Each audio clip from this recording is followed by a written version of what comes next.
So, what is the state of UFL? Many want to know after the update. We've all played the game, and we all probably have mixed reactions, right? So, here is the bottom line: UFL has definitely gone in the right direction since the last update as far as strikers and their gameplay changes.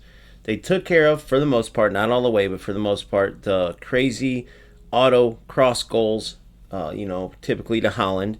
So they're not all the way out. In some instances, some goofy headers still occur, but they definitely made improvements there. The defense has improved without a doubt. So overall, the gameplay is vastly improved just because of that. There's some other minor changes too for the better. And while the game still has a long way to go, let's say that we got to this point at the beginning, right? Oh my goodness, the sky's the limit for this game. Now the bad side is it too late, right? You look at the wait times for games, which is extraordinarily high, especially compared to eFootball and FC, and that is largely due to less players now. It's as simple as that. There's no other explanation for it. When you get instant games or almost instant games in FC and eFootball, it's because there's a lot more players playing. UFL, at one time, you got games right away. We're going back a little bit with longer wait times as well as playing the same players over and over again. And then, of course, there's a huge red flag, which is that STRIKERZ allegedly shut down several servers around the world. Now, I can't find any articles on this, which I get. Why would STRIKERZ want to spread that? It's never a good thing when you shut down servers. It just means that the connection for a group of your player base, wherever they shut down these servers, it's going to be bad. Don't quote me on this, but I know for a fact that Mexico has terrible gameplay. Apparently, they shut down a server there to the point where now every time you play Mexican and surrounding area players over there, the gameplay is horrendous, which can lead players to say, forget this, because it's that bad, right?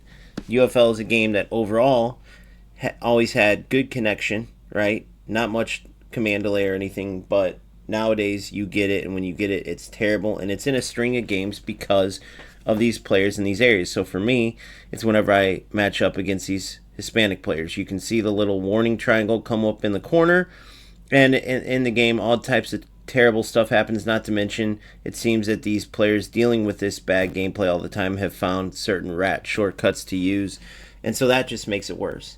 Now, this is the part where I definitely don't want you to quote me, but apparently this is the same case for, say, Russia, who has to use, I guess it's Japan's servers. Cyprus and Greece have to use Germany's servers. I remember something about Ireland, if I can't recall. You would have to do a deeper dive. Maybe ChatGPT could answer. Like I said, I haven't found anything official, but I have it on, from good sources. So when you have bad gameplay, it's similar with FC. Doesn't matter how good the game can be. Bad servers can create terrible enough gameplay that it's not worth playing, right? Nothing matters when you can't move, when you're severely delayed, when it's not equal on both sides, when one player is moving around way better than the other. So there's a lot of examples of this, right?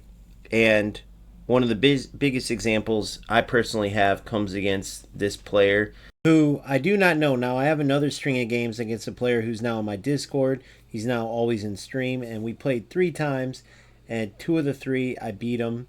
It was pretty good connection, some issues, but a totally different game than the third time where I could not move. And the same thing happens with this player. I beat him handily the first time. I'm playing great football, even if not all the goals are the best, because you can't help it, right? Some of these players, they can help it. They try for these glitch goals. They try for broken mechanics because they don't have skill. And that's where the problem comes in.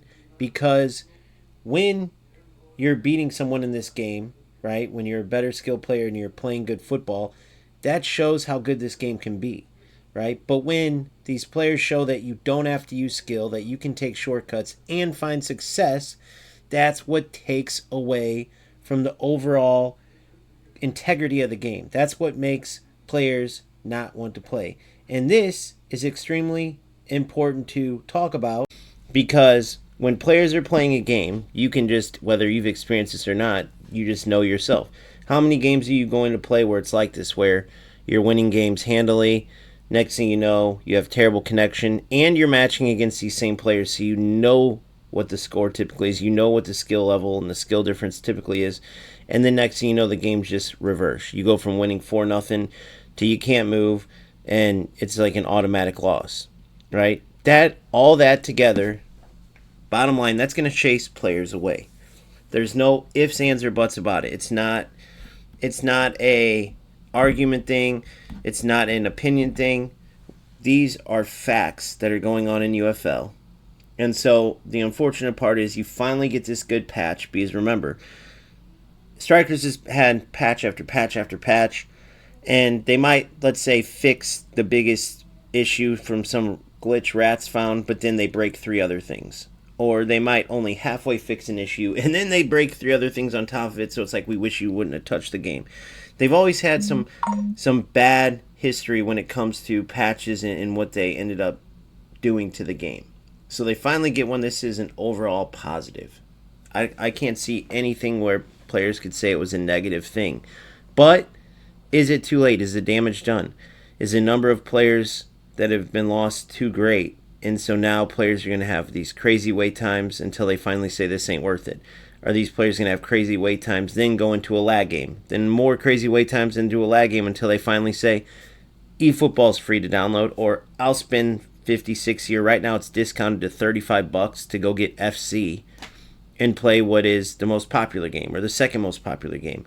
So I'm hoping it's not too little too late, because this game truly does hold a special place in my heart. I've got to see from the beginning how good it can be if they went more of a manual route.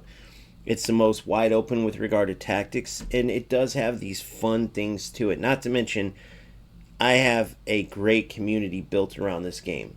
The original players that all flocked together because we took this game seriously, saw how good it could be, no rap BS, no nonsense, and many of those players are still around. While I've gone to FC and eFootball, and while they understand because they see how bad this game can get, it would be a lot cooler if we all could come together around UFL. So that's the goal. I'm going to continue to providing content like this, but the differences that you see in these games where it's the same opponent, on one side you have terrible lag, you can't move in. On the other side, the connection's still not great, but whatever changes when you're the home team, I'm sure someone in the comments can explain it, right? That at least makes it playable. But even then, they got to make changes to where the gameplay is more consistent from the server side, so they don't start getting that reputation like EA Sports with FC, who has easily the worst servers. And then they have to continue on forward with these super successful patches, right? If they can make as much ground up as they did with this patch, it gives you hope that maybe they caught on. Maybe they figured something out. By they, I mean the developers, that we can expect these huge improvements each patch, and the game gets better and better and better. So if you're able to, hang on, keep playing, even if it's occasionally, if that's all you can stomach for now, and let's see where it goes, right? Let's stay on board, though we've made it this far. Now, as for eFootball and FC, they both have their own problems too, okay? This is where we have to understand, like, if eFootball and FC were great games, then yes, I would be sitting here, I'd be the first one to tell you, no matter the content. If you noticed, I always have the biggest numbers in UFL because it is where I started my channel at, and that original community still wants me to make content because there's not many English-speaking content creators. But I don't just follow these games for clicks and views. I strictly try to find the best football game. And right now, to be honest, because FC doesn't even feel like football, and EA Sports has made plenty of mistakes, and because eFootball is good as it can be, the overall king of actual true to football gameplay, no matter what anybody says, that's a fact, right? They have a lot of nonsense on top of it, including not glitches necessarily, but just the ability for the AI to make up for the lack of skill of players. So it takes away from that PvP feel where you actually feel like you're earning something. And then you add in bad gameplay to it, certain bad connection games, and Smart Assist makes even more of an impact because the player using it's going to get a tremendous amount of help. They won't suffer from that delay and those errors that come from delay. So it's relevant to know where these other games stand because it shows you what kind of shot UFL has to continue to fight for players. And they have a good shot. We just need to hope some of these players that left will change their minds or maybe try the game again. And let's hope when they do, they can at least see the good side of it before they get some bad connection game and face some Mexican rat that goes for nothing but shortcuts. And the last thing I need to say before I close this up is this. Idiots out there, let me give you a lesson on what racism is, right? When you have a nationality, whether it's Mexican, American, Italian, German, Irish, it doesn't matter what, and then you say whatever they are. Winners, losers, right? You could say footballers, you could say mountain climbers, but Irish mountain climbers, German football players, Irish hockey players, right? American winners, Mexican losers. That is just taking a nationality because you're describing a group of people, which are the Mexican players in UFL, and then adding what they are behind it, which is, in this case, losers. Why? Because their server was taken away. That's not their fault, but their choice to totally abandon football and look for every shortcut they can, every glitch they can, that is the issue. A Mexican player himself came in and told all of us that this is how the game is every game for them. It has been totally taken over. And he hasn't quit because he's challenging himself to try to find ways to make them leave because he likes this game, which is a great angle to take, and that's why I'm still in this game, because I'm not just going to hand it off to these rat losers, and I hope you guys take that same approach.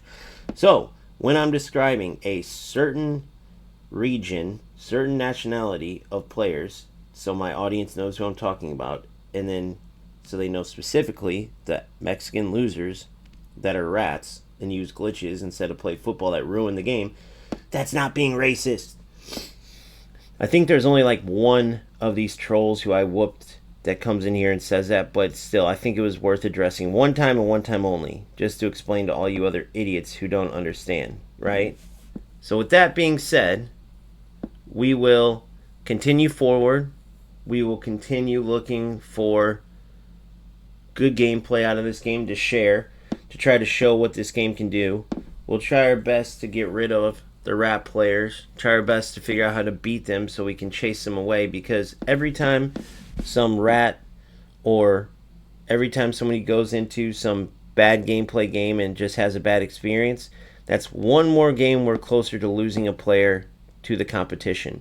And as a whole, UFL player base cannot afford to lose many more players. We already have wait times that are ridiculous, double, triple, 5 times, 10 times, right? Instead of instant, like let's say 5-second wait in FC, or 20-second wait in eFootball, you're having 2 minute, 5 minute, 7 minute, 10 plus minutes where you have to restart the clock. It's insane. We can't afford to keep losing players. We can't afford for this game to go anywhere downhill. So we as a player base, if we want to keep competing in this game, we got to recognize that and start playing good football so other players want to play. Win, lose, or draw, play the game. Play football. No one cares that you can glitch your way to a victory. It means nothing. It means zero. Play good football. You might still win. You might have more success than you are right now trying to be a rat. But you're not going to have anybody to rat against if you keep going. So hopefully you heed that advice. And if not, well, then we can enjoy this game until it goes away. Because I promise you, if things don't change on the player base side with these rats, and if STRIKERZ doesn't keep on this path where they're actually making good patches and stuff, if they don't do that, we have no chance. So here's to hoping for the best. Make sure you like this video. Make sure you subscribe. Check out my YouTube bio for different ways you can support the channel while getting some amazing perks. Check out my merch store. Some of the best quality materials in hoodies, t-shirts, hats, everything you can think of. And I have a one-of-a-kind poster of all of the legends of the game. You need to check this poster out. It's on vinyl. It comes with a frame. It is all the greats of the game. Magnificent color. A magnificent one-of-one art piece that brings the legendary football players to whatever wall you want to hang it on. So check that out, and I'll see you next time. Peace!